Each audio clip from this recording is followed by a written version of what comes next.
All right. Good day, good morning, good afternoon, good night, wherever you are in the world.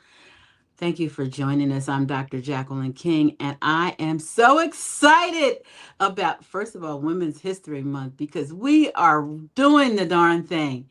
And today I have the amazing Tisha Strasser, who has a bio that I don't even know if I'll have time to read it all because it's like a book. How you doing, Miss Tisha? Oh, good morning. Good morning. I am amazing. You have a bio that should be a book as well. I do, and half the people don't read it. Right? Nobody wants to hear all that. It's too And like, much. who cares? Right. But I just want to give a little bit of your background. Um, Tisha Strasser went from statistic to CEO as a remarkable woman of resilience and determination, with a background in leading, owning and leading a construction company that spans over a decade. She not only shattered the glass ceiling, but she also laid the foundation for a future to empower girls and women through sheer grit and tenacity. She navigated a male dominated industry, becoming a trailblazing owner and leader. Huh. That's the start. Actually, I could go off of that. That's amazing. So, a construction company, because I came from the electric and gas company, which is also male dominated, right? Yeah. So, wow. Let's get into it, girl. How did you get the construction company first? Okay. So I was a partner in the construction company. I had two male partners. Obviously, all of our team was male as well. It was an opportunity that presented itself. A partner that I had at the time had the experience, right? They actually had the background in construction. And I sat down with them and said, this would be an amazing opportunity for you with the experience you have to own something and not just work for somebody the rest of your life. And this would also be a great opportunity for me to be able to lead in the strengths that I have. So that's where I got into a partnership with two other men. And, originally I was actually in the medical field at that time and I was teaching at a small college. And the goal was not to let it take over my life. But, as leaders, we tend to step in. And so I ended up giving up teaching and being in the medical field to make sure I was fully maintaining and running that company and taking it. I think we started out probably at about 200,000, took it over the $1 million mark over that first 2 years, which construction's rough. It's rough.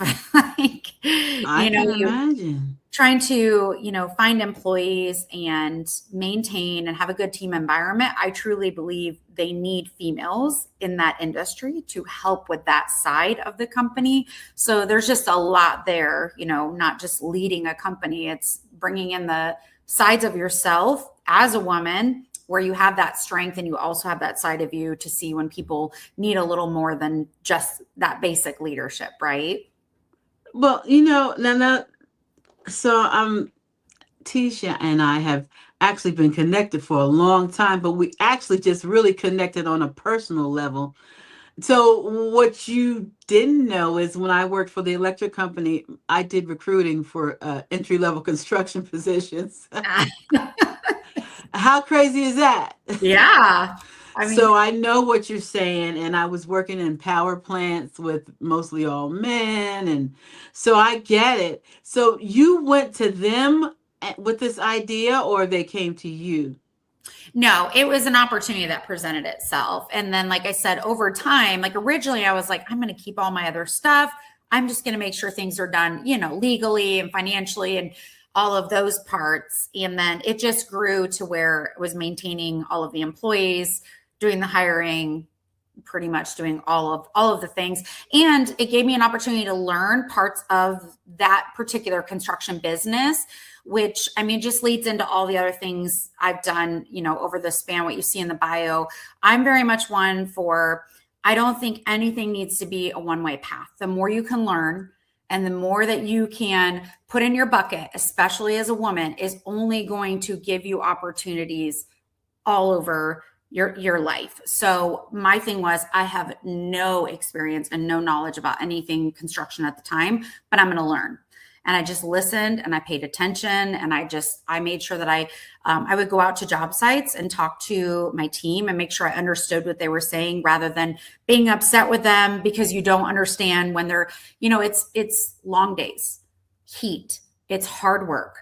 We are not all built for that, and you need to appreciate that and make people feel appreciated. So I made sure to go out of my way to make my guys know they're appreciated. Gatorade, food, it's 100 degrees. Why are we not taking care of them? So I think that it just really gave me an opportunity to realize, wow, I can learn something I have no idea about. Like, it's just not my background, because again, I was in the medical field for about a decade before that. So that was my background.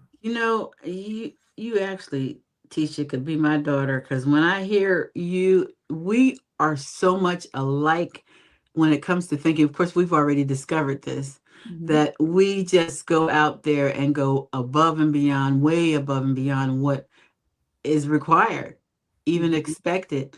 But it's a norm. It's a normal thing for us. It's not like we're trying, this is just what we do. So I get it. So what motivated you to pursue a path where women have historically been underrepresented? And boy, is this question like just for you. I mean, that question could be attached to so many things that I've done. And I honestly think, so before the nonprofit, which I'm sure we'll get into, I think that you don't realize you're doing it, and you don't realize you're built for it until you're doing it. So I would say with the construction company, at the same time I was teaching college, right? So even though that's not male dominated, it still brings out part of who you are when you're teaching and mentoring and nurturing people. Well, that fed into the construction company, right? And suddenly you realize, wow, this is really needed. We need to do things in a way that we can bring it to the table. And I'm very capable, and I have these capabilities. I can be really good at this.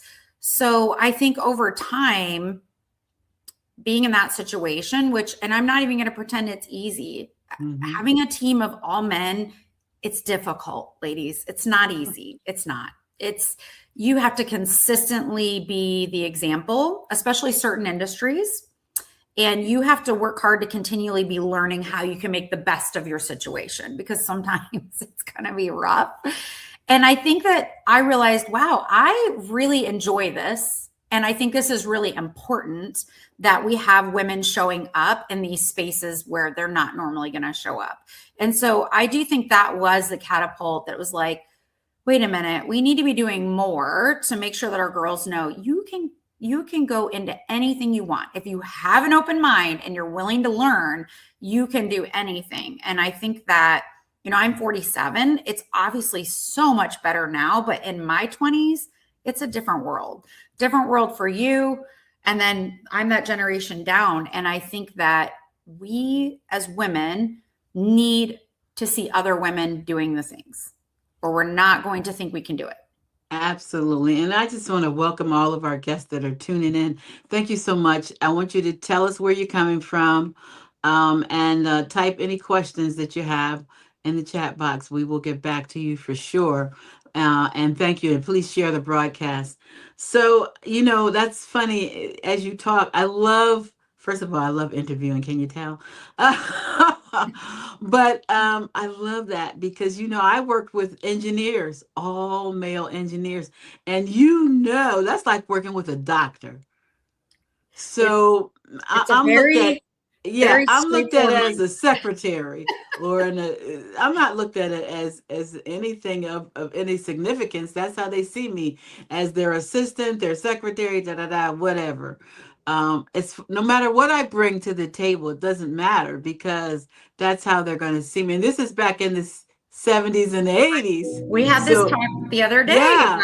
about, just like where things have come from and gone. People forget. Yeah. They do forget real quick. So what barriers did you have to overcome, and how did those challenges shape the leader that you are today?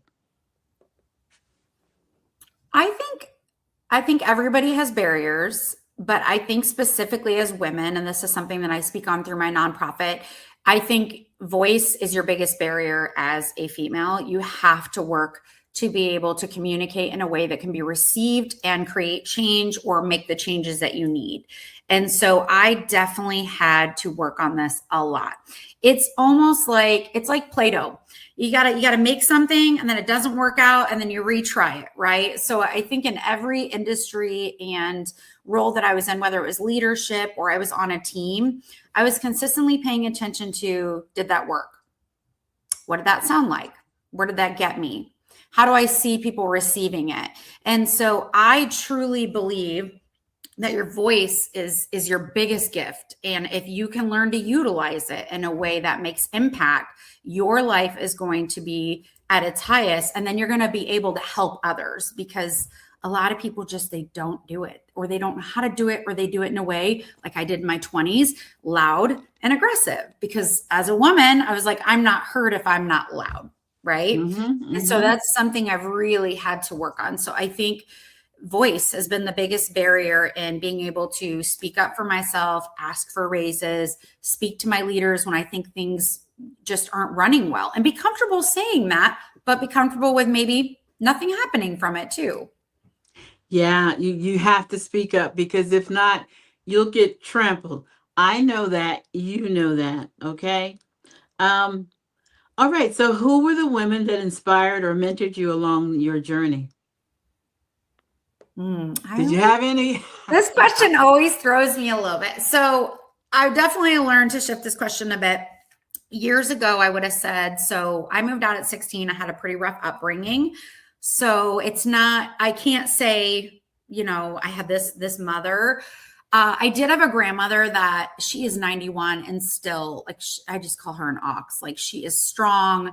She goes after things. And so I do remember that as a girl, thinking, like, seeing this strong woman. And so I would give her a little bit of benefit to the confidence that I maybe always had kind of buried inside of me. I tell girls when I mentor them, sometimes we don't all have somebody right in our circle to look up to. And that can be rough, right? So what I did was, like, I just made up women. I would see a woman walking around with an outfit on that I loved, and I would make up the story of who she was. She was awesome. She had a great job, a family, a dog. She treated people well. And it's not about lying to yourself, but it's sometimes if you don't have the vision that you can see within your circle, you make the vision, right? And as I have expanded and I have a nonprofit working with girls, obviously I'm surrounded by amazing women. So I've created that environment where I have women. I have my circle of women of counsel that I go to for advice. If I am really in a space where I'm like, you know what, this needs more women to give their input, I have several women that I'll go to. But, they showed up, I would say, in my 40s, not really in my younger days. And I think that my hope would be for younger women to be able to create those circles of counsel and women they can look up to and learn from at a younger age. That's really, really important. I like that. It's not as easy as it sounds. It just isn't. You've done an amazing job. We're going to talk about your nonprofit, but it's easier said than done. Can I say that? Yeah. So how do you define success beyond titles and accomplishments? What will people say about you when you die? Mm. Will they say that you were there for them, that you were the person that they could call and tell all the uncomfortable stuff, that when they're struggling, they text or call you? Are people comfortable in your presence? And do you get invited into all circles? Like, that is success. Like, who do you show up as a human being? Because none of those titles matter. They just don't matter. They really don't. I agree with that. And what advice would you give to the young girls who aspire to follow your footsteps? And this is good. Before I say that, Tisha also has a nonprofit called Bring It, Push It. What else? You added something else. Yeah, I was like she had something else on the end. They want to talk to it like a car. Bring it, drag it. First of all, talk a little bit about that. Then you can answer the question. Yes. Okay. So my nonprofit is Bring It, Push It, Own It. That was created and founded in 2013. The goal of Bring It is to make sure that girls know their worth, their voice, and their strength. Because those three components are how we can show up as our best self and how we can go after our best life and make a community that is better. Because it's not just about us. Leading your best life means that you are a part of a community, that you are loving on others, but you can't love on others so you can love yourself, right? So our girls need to know their worth and their voice and their strength. And the way that we do this is through a method that I created because I had come out of a abusive marriage myself, and I had started moving my body and recognized how much more open my mind was, how I felt less stress, less anxiety, more joy. So I wanted girls to be able to tell the truth about what they were going through. And we knew if we kumbaya teen girls, they were not going to be honest about what was going on. So I was like, how do we make sure we're giving them the best possibility to grow as a young girl? So we use joyful movement. I don't call it exercise, joyful movement. There's more clapping and high-fiving and telling other girls, I got your back and you're awesome. So there's the words and there is the movement. And so the science of the brain is getting into a really good space where anxiety and depression and uncomfortable, it can't survive.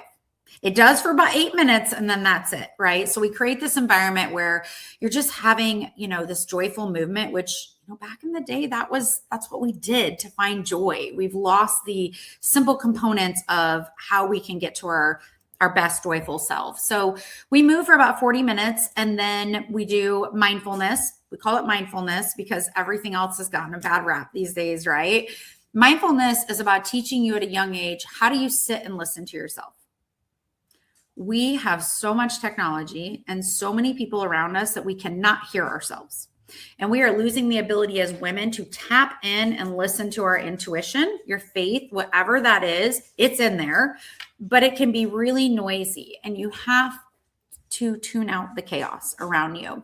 So I think that if all of us were taught as young girls, like, what am I feeling? Does that feel good? Does it not feel good? Has there been something going on that isn't great? Or am I excited about something and I want to learn how to take action? It is learning to sit with yourself. We so often go to this for advice. We don't pray or check in with ourselves. So, and then that leads us up to doing an interactive workshop. Now we know that their brains, we've got about 20 minutes where they are at max capacity to receive a message because of the movement. So that workshop is super impactful. And we're going to, we go over, unfortunately, all the basics that are always the same. It's like, what is confidence really, right? It's not your looks. It's not your nails. What does it mean to really show up as your unique self? What are healthy relationships? All of those things. And then at the end of that, we have our littles that are 9 to 11. And then my teen girls, I take them on an obstacle course. It's a little bit of the military in me. I don't pick a really hard one, but the point is to get them out of their comfort zones, away from their specific same friend groups and neighborhoods and churches and same people, right? Because all we do is hang out with the same like-minded people, and that doesn't help us grow. So then they're doing something uncomfortable, a little hard. They're all cheering each other on. And that allows us afterwards for them to really dive into, like, you're going to hit obstacles your entire life. It's a choice what you do with that obstacle, and it is your choice how you want to feel about it. And sometimes we sit on a 20-foot wall and we talk about this wall is going to be something really hard in your life. And imagine if you're 14 and you're looking at this metaphor, right? And you get older and you're like, it's just a wall. It's okay. I can climb the wall. So that's the basis of the nonprofit and making sure that our girls grow up in a way that they take these seeds, right? It's like a tree. I think a tree on average takes 50 years to grow. And I always tell people, you want me to quantify what we do, but sometimes seeds take a long time to grow, but they're in there. We gave them the seeds, and I have girls that have come back to me 13 years later and they're like, hey, I pulled out that thing like you taught me a long time ago, and it finally really worked. So we know that it's useful. Let's just talk about, I don't know that I knew you were in the military. What branch? Army, National Guard. I joined at 17. Okay. Yeah. And so that's part of our nonprofit. We support veterans that are female veterans who are struggling, which is Black Women Empowered Safe Haven. You probably didn't know that either. No, and I love it. I'm like, oh my gosh, I want to work with female veterans so bad. Like, that's absolutely. That's one of the things that we do. Do you think that prepared you for all that you're doing now, and how so? Yes. So like I said, I moved out at 16. Obviously don't recommend that these days, but I mean, that really really put a thick layer of skin on me, right? But I also realized, from my family dynamic, I was like, I need to get educated if I want to make change and break chains. And so I was trying to figure out, how am I going to go to school? Because I was already working 2 jobs, going to high school, paying rent, doing that. And I was like, this is exhausting, right? So I was like, I want to go to college. I didn't really know what for. I just, in that era, I just knew the women before me. Of course, my dog is playing with this ball super loud. That era before me, the women that were struggling did not get educated. So I was like, well, if I get educated, it'll change that dynamic, right? So I looked into the military and realized, they'll pay 4 degrees. And so I joined, went to boot camp right out of high school, graduated, went to boot camp. And yes, I tell people all the time, the military is like anything else, because, we have split opinions on the military and what's going on in the world and war and all those things. My theory is everything has good and bad, and it's your job to take the good and utilize it to help you become your best self. And so I truly believe it did create a dynamic of structure and discipline. And for me, an integrity piece. My integrity piece for me, everybody can look at the military different, is how I honor an oath that I take and how I choose to look at standing up for what's right. Right. So I think that it put integrity in me. I'm not a quitter. I don't know that I ever have been. And I think that doing hard things and getting out of your comfort zone it's ideal. It's what you need to do. So yes, it is a piece of who I am. Yeah, we'll have to have you back around Veterans Day and talk about that, because that's something that's near and dear to my heart. A lot of people say, did you go in the military? No, I didn't, but I did the research. And I know some of the things that are not so good, that especially women of color, but all women have had to endure in the military. So we're going to come back. We're going to bring you back, and we're going to deep dive into that, because it just really, boggles my mind that not that many people are talking about it. Mm-hmm. No, it's a really important conversation. And, I was in the 90s. It's a lot better now. Okay. Yeah. So, well, that's good. How do you maintain confidence and resilience in spaces where women are often underestimated? Which I know we have talked about this.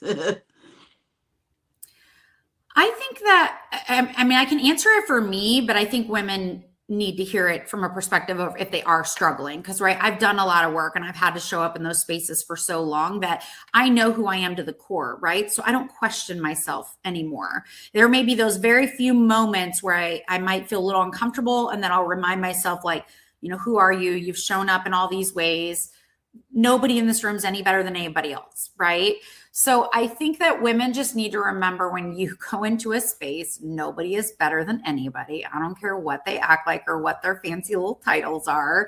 Nobody is better, and they all have awkward stuff, and you just need to be authentic, because if you're not, that's going to show up, and you're not going to be able to do what you want to do if you're not authentically being yourself. And if you can't authentically be yourself in that space, make sure you're doing the work, but maybe it's not the space for you either. And I'm not saying you shouldn't fight for some tables and to put a chair at a table, but sometimes some spaces are not healthy too. So I think women have to decipher, like, what's the right choice? Am I choosing this because I'm fighting a battle that I think is worth it?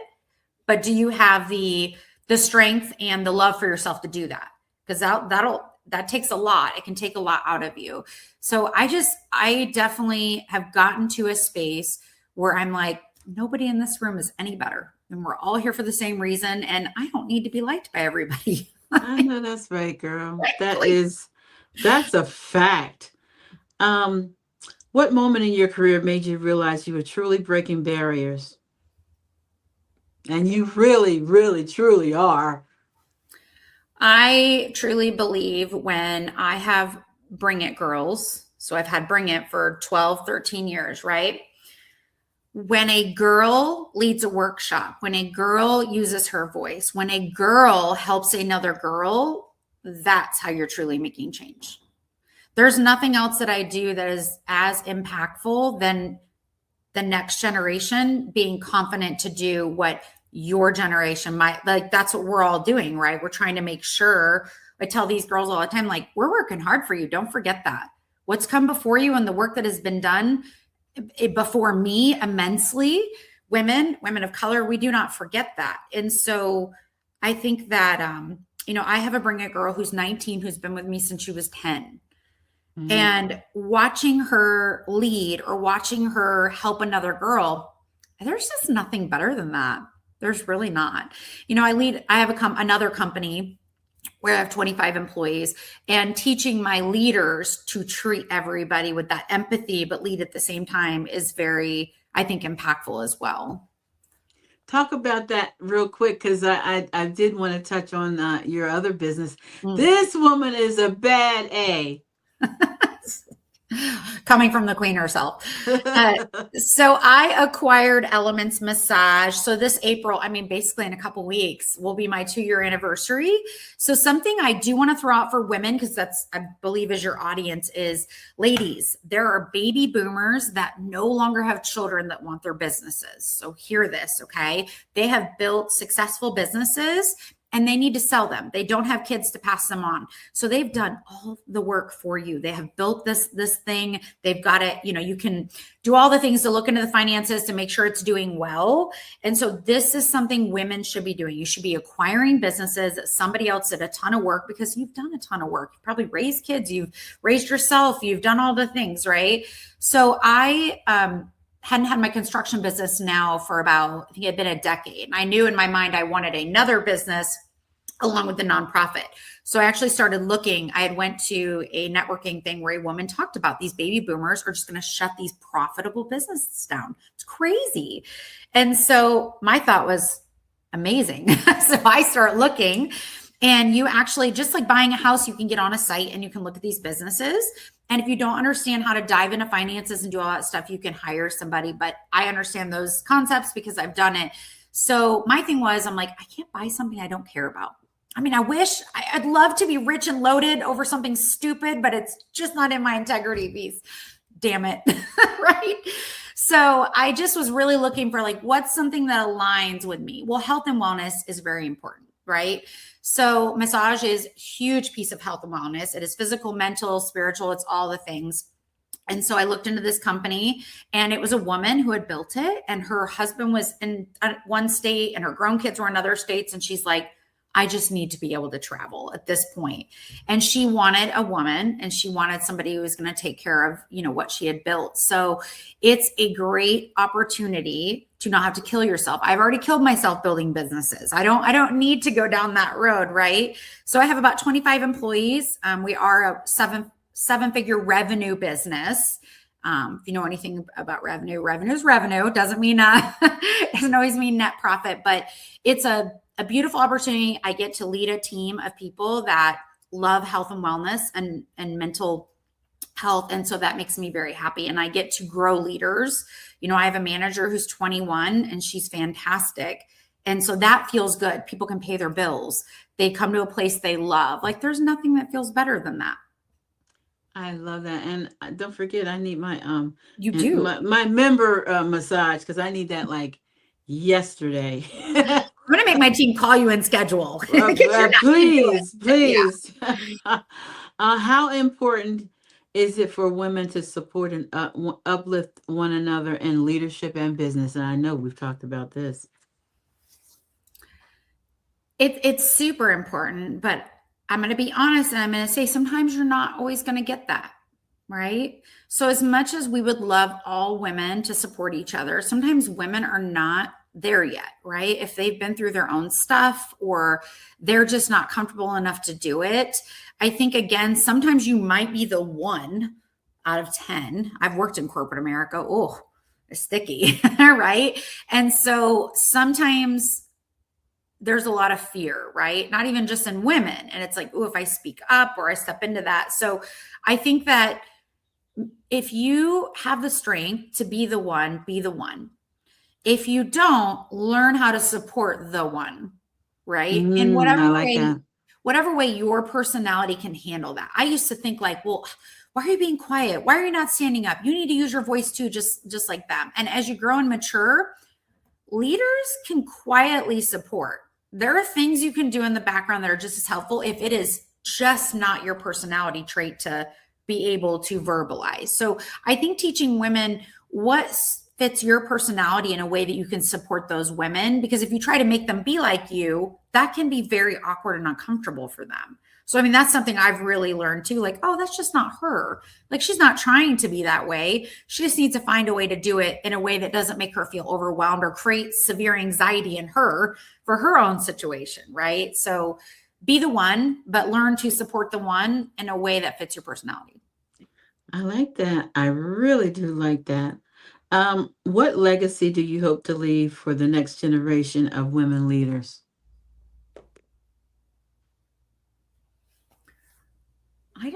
I want women to know. I heard a quote the other day on a podcast, and it really sat with me because this is exactly who I am. You think you have one life, and you don't. And Dr. Jacqueline and I, like, we have lived some lives. We have lived some lives. So they say, there have been people that are not done that die every day. They're not done. But a lot of people don't realize you can have lives. That means different careers, different relationships, different friendships, different paths. And I think we get really stuck. And I think as women, we are dynamic. We could do so many different things. I've been in so many different industries, and I can tell you, if I need a job, I can walk into anywhere and get a job because I allowed myself to be open and not stuck in one life, one path. So I want women to get excited that you can do all the different things. Do you need stability? Yes. Do you need to pay your bills? Yes. Do it in a smart way. We're women. You'll figure that out. I love that. That's keep it simple. I love it. If you could change one thing about opportunities for women today, what would that be and why?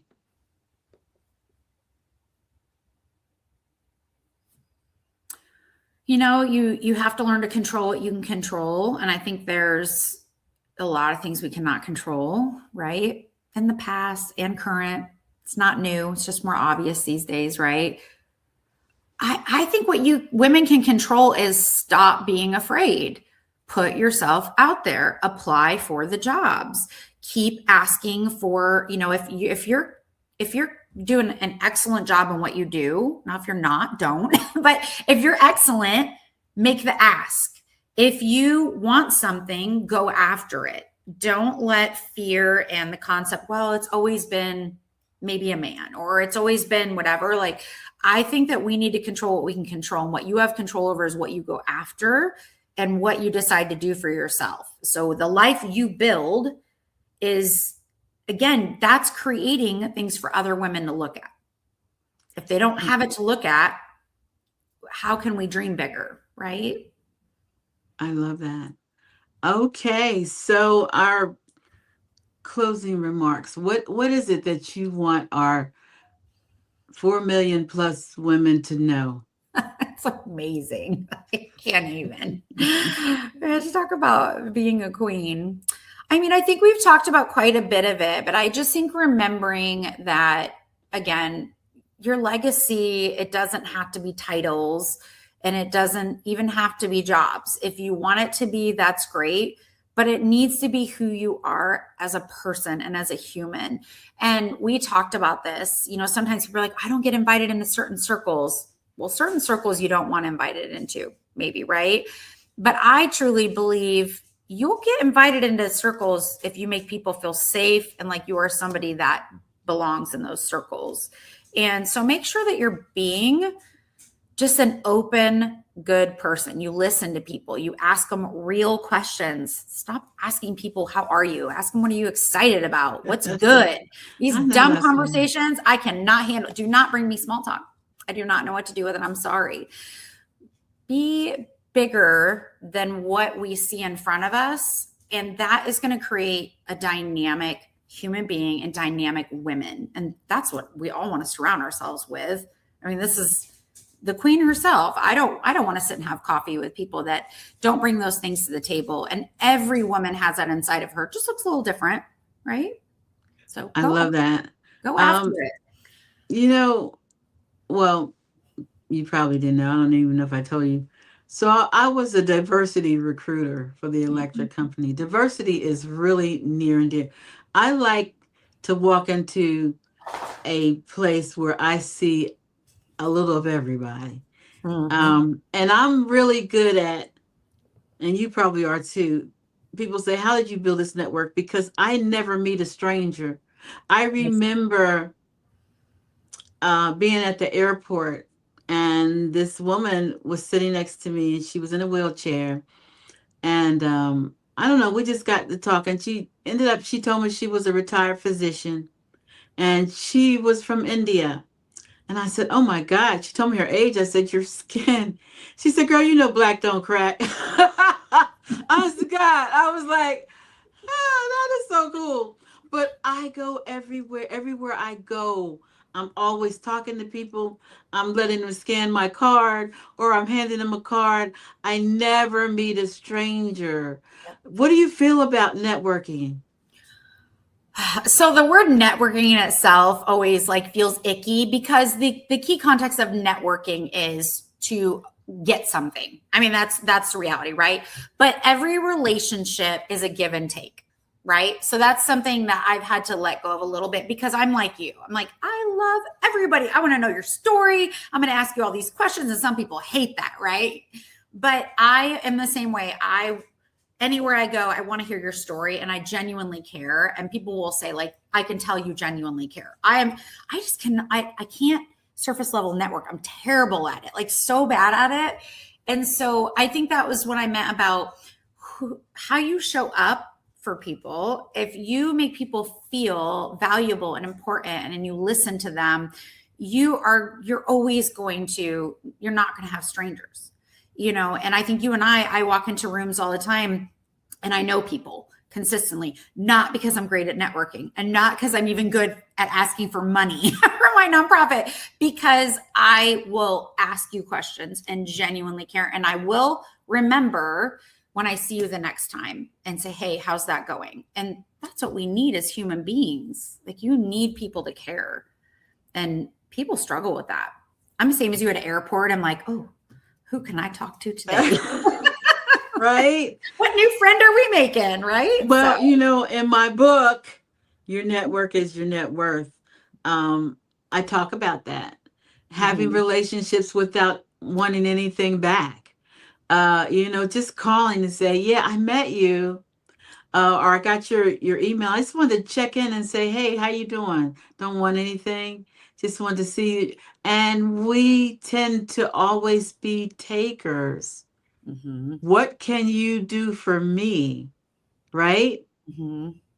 And so to me, I think that it is so important that we teach those coming behind us the importance. And I do like networking because um, in corporate America, for me, spending 26 years in the largest electric and gas company in New Jersey, and that's a big deal. Um, I know that if I didn't network, if I didn't make sure somebody saw my worth, I would have never got to a six-figure salary. I would have never had a company car, an account where I could travel. Because even though I was doing the work, who would notice it? But And who would be my advocate? you build relationships though, right? The context of networking is getting better. I would say even 5 years ago, it was still a little awkward. You build relationships, you genuinely ask questions. And so you have to build relationships. I think people avoid building, it doesn't matter if it's work, right? Or it's dating or whatever. There's so much pain and there's so much hurt. It's so awkward for people to build relationships. So if you could build relationships like you do, that's where the success really is, because people feel you care. And then if an opportunity does come around, they're like, oh, wait a minute, so and so, like, I remember her, right? So you do it, you excel, and you teach it in a way that people can do it in a way that feels good, not awkward. Well, I am so honored and blessed that we connected. And I remember when we had our first cup of coffee, we actually could have gone on all day, Uh-huh. because it I'm was just honored. that. Thank you It for your was just, it was so comfortable for me. It was comfortable for you. and we could be unapologetically ourselves That's right. without have to worry about, should I say this or should I say that? That's rare. When Mm-hmm. you meet somebody, I mean, like really sit down for the first time and just be able to be vulnerable or just real, right? Mm-hmm. It's definitely a missing thing in the world. So when I find it, I make sure to love on it, right? So I'll be making sure I check in on you. And I'm going to be checking in on you. I told you, I'm just adding you to my list of daughters. I got them all over. I really do. Me too. All Between races. us, we have probably thousands. Yeah, all races. It doesn't even matter. I just take my assignment is women. I know that God has gifted me with talents to be able to encourage, uplift, motivate women. And that's what I do.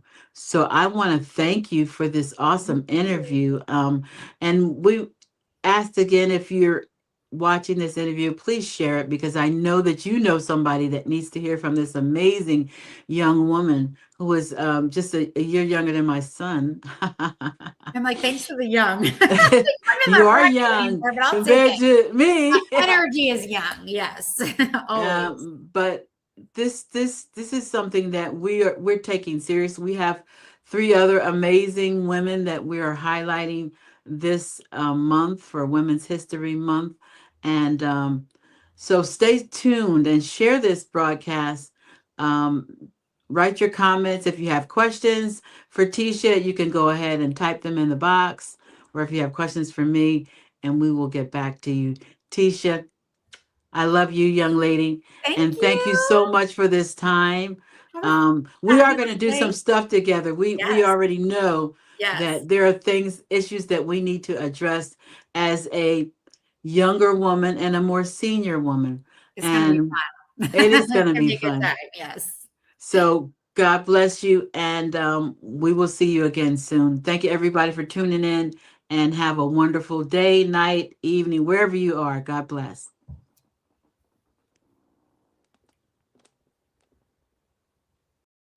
The Black Women Empowered Directory offers excellent opportunities for networking due to several key factors. Community of like-minded individuals. See, the directory brings together a community of Black and brown women who share common goals, interests, and experiences. Networking within this community provides a unique opportunity to connect with individuals who understand and support each other's aspirations and challenges. Within our directory, you'll find Black and brown women from diverse professional backgrounds, including entrepreneurship, corporate leadership, nonprofit organizations, and more. This diversity opens up a wealth of networking opportunities, allowing members to tap into a wide range of expertise, resources, and connections. While we're open to most businesses, we focus on the underserved. Don't delay. Join the Black Women Empowered Directory today at blackwomenempowereddirectory.com.